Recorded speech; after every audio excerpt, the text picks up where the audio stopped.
Drag racing has been around in one form or another since the advent of the automobile. From a standing start, vehicles, usually two at a time, compete to see who will cross the finish line of a measured course first. Courses are typically 1/8 or 1/4 mile long. In the 1960s, electronic timing devices became standard in competitive drag racing. Today, the cars have become much more extreme. The fastest class in pro drag racing are now making upwards of 8,000 horsepower, covering a 1/4 mile in about 4 seconds and reaching speeds over 300 miles per hour. I've had a love affair with cars my whole life. I build them in my shop, and I race them both on and off-road. I've spent years on the auto show circuit talking about cars, but now it's time to get behind the wheel and find the next adventure. Together, we're setting out to tackle all things that every car enthusiast should do. This is The List. Hi everybody, welcome to The List. I'm Patrick McIntyre. And I'm Jessi Combs. Today we are at Irwindale Speedway for their Thursday night Run What You Brung drag racing event, where the parking lot is already filling up and it's gonna be crazy tonight. Now this is an accessible event for anyone, and we brought with us a couple muscle cars that are a modern day take on the American classics. Right behind us, they're prepping the drag strip for later on tonight, and this is the area where we'll be staging. Now because we're gonna be racing tonight, we needed to get a few tips and tricks, so we called on a professional funny car driver, affectionately known as Fast Jack. Jack Beckman, thank you for coming out. Great to be here, Patrick. Jessi, good seeing you again. Thank you. We are probably not going to get behind the wheel of a funny car. As much as we would love to. Right. For a couple million, maybe. Maybe. But what is there for just an average Joe like myself? I mean, like tonight's event, a Run What You Brung. Yeah, here we are at Irwindale Dragway. We've got a Mopar Challenger, we got a Mopar Charger here, both with the 470 horse Hemis in them. We're going to have a lot of fun. You don't need to have 470 horsepower. And I think that's the disconnect with the average person, is they watch sports on TV. They're not going to go play against the Yankees. Right. They're not going to go race against Dale Earnhardt Jr. Right. But you can drive your own personal car to your local drag strip. Once you pass a basic technical safety inspection, you can go actually run the car that very day. Drag racing is so accessible to literally everybody. Now, in your opinion, what makes a good drag car? Horsepower and traction makes a great drag race car. But you know, when you come out to the sportsman level, the weekend warriors, the people that come out here and compete at 45 races a year, the sportsman racers can literally get 2 or 3 times the amount of runs that I can get in a year. So if you look at the ones that have been successful over the several years, the ones that are winning their local track championships, they got a lot of seat time in that particular vehicle. And they've done things to it, not necessarily to make it faster, although that's good, but to make it more consistent. It makes them much tougher to beat. Well, we want to get started, so what do we have to do, Jack? We're going to go over some of the fundamentals that you guys are going to need to know to not only be safe, but to have the most amount of fun and be competitive. Cool. Let's get going.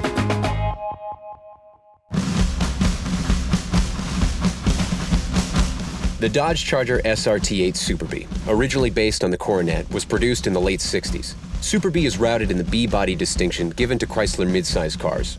The modern versions have come a long way. It's got a 392 Hemi, makes 470 horsepower and 470 pound-feet of torque. It'll do 0 to 60 in the 4-second range.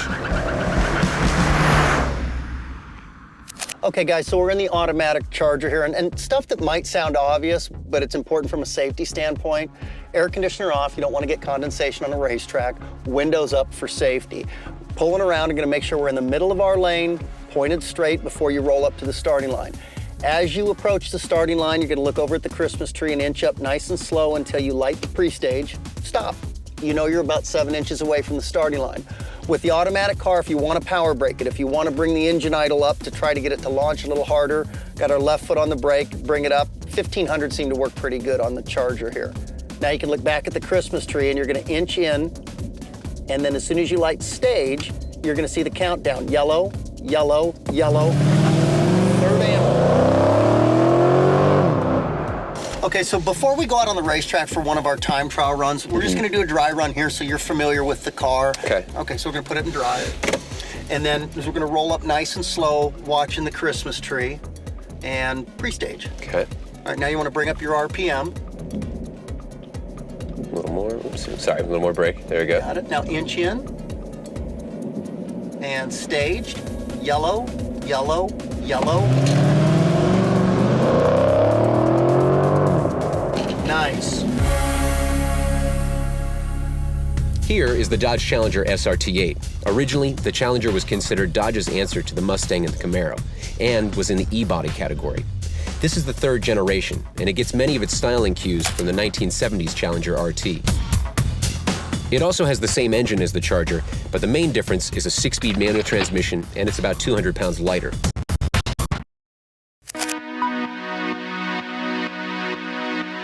Okay, so Jessi, here we are in the stick shift Challenger. A lot more things to do in a short period of time relative to an automatic car. And we think 3,000 RPM works pretty good as a launch RPM. All right, so we're gonna roll up nice and slow and pre-stage. Okay. Now we're just gonna have to inch up till we get to stage. And staged. Now we're gonna get our launch RPM. Oops, hold on. And yellow, yellow, yellow.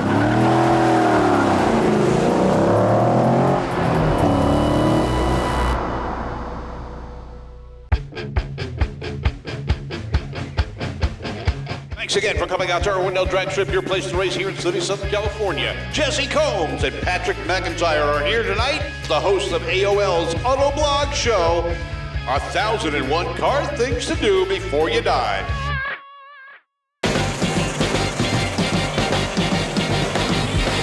My name is Richard Guerrero, and I have a Porsche Red single cab SS clone. My name's Erica, and I drive a 1981 5.0 Mustang. My name is Andrew Smith. I drive a 2010 Camaro SS. I do think drag racing is on the bucket list because of the adrenaline rush you get when you're speeding down the track. The minute you pull up to do burnout to pre-staging to staging is just this rush, like adrenaline pumping really fast, slamming those gears. That 10 seconds of drag racing is the best drug you'll ever have. Drag racing is just a rush. That's the only way to put it.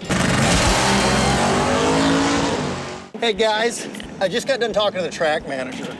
A little bit of bad news, but there's some good news to go with it. We just got word, apparently one of the lanes is wet, so they're closing it down, which means we only have one lane to run on. It's gonna slow things up a little bit, but fear not, because we have a plan. Here's my thought.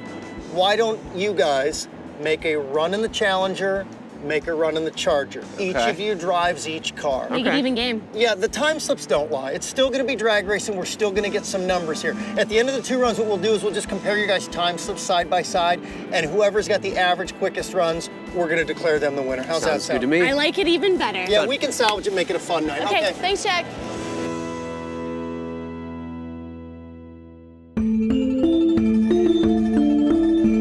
Okay, now we're gonna go over all the safety equipment on the car.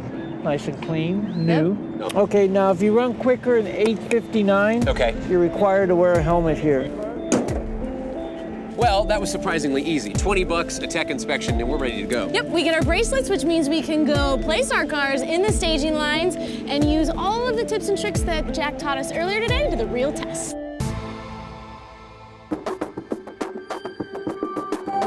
The staging lanes are packed, and all around us are all kinds of different vehicles, from front-wheel drive to rear-wheel drive, high-powered pickup trucks, and even good old American muscle.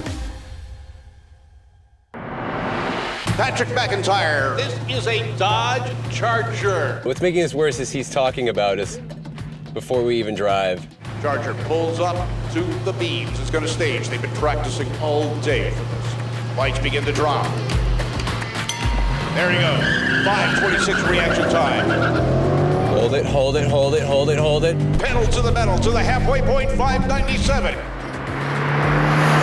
Coming up on the finish line lights, 885 and 80 miles an hour. Good run. Ah! Next up will be Jessi Combs. She is in the Dodge Challenger. Breathe in, breathe out. I'm pulling up to the staging lanes right now. And pre-stage. Jessi's off the mark. 7:46 reaction. A little late on the lights compared to Patrick. Spins the tires a bit. Bang in second gear. She's got a manual transmission. Patrick had the automatic. She runs a 9:36 at 73 miles an hour. Take a look at the time slip. All right. So 5:26 light actually isn't bad, especially for your first run in a car like this. 885 at 80 miles an hour. We talked, you shut off a little bit early on that run. Sure, sure. So that's okay. You know the things that you're going to do better, and there's probably a comfort level after having done it one time. Right. And then Jess, let's take a look at yours. So 7:46 lights, and then the car went 9:36.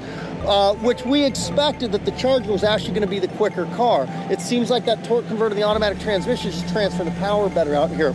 So the cool thing is now, We'll switch rides. We'll each make a lap there, and then we're going to start doing some math after this. Here comes Jessi Cole in the Dodge Super Bee. She pulls it up. She's got it steep. The lights drop. Gone. Ooh, good light. 335 reaction. 2.0 60-foot mark. Crossing the center line at an 8:46 at the finish line lights.